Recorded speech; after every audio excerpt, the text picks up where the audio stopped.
முன்னாள் ஜனாதிபதி ரணில் விக்ரமசிங்கவிற்கு எதிர்வரும் 26ஆம் தேதி வரை விளக்கமறியலில் வைக்க நீதிமன்றம் உத்தரவிட்டுள்ளது. குற்றப்புலனாய்வுத் துறையால் இன்று கைது செய்யப்பட்ட முன்னாள் ஜனாதிபதி ரணில் விக்ரமசிங்க கொழும்பு கோட்டை நீதவான் நீதிமன்றத்தில் முன்னிலைப்படுத்தப்பட்டார்.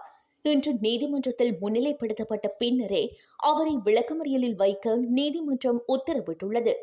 குற்றப்புலனாய்வு திணைக்களத்தில் இன்று முன்னிலையான ரணிலை குற்றப்புலனாய்வு திணைக்கள அதிகாரிகள் அதிரடியாக கைது செய்தனர்.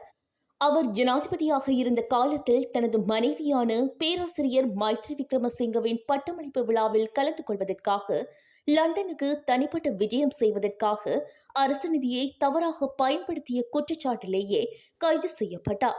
அதன் பின்னர் கைது செய்யப்பட்ட ரணில் விக்ரமசிங்க இன்று நீதிமன்றத்தில் முன்னிலைப்படுத்தப்பட்டார்.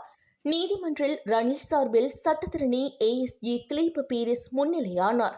இதன்போது ரணிலின் 2023 லண்டன் பயணத்திற்காக 10 பேருக்கு 16.6 மில்லியன் ரூபாய் செலவிடப்பட்டதாகவும், முதலில் அதை தனிப்பட்ட பயணம் என்று குறிப்பிட்ட ஆவணங்கள் பின்னர் மாற்றப்பட்டதாகவும் ASG திலீப் பீரிஸ் நீதிமன்றத்தில் தெரிவித்தார்.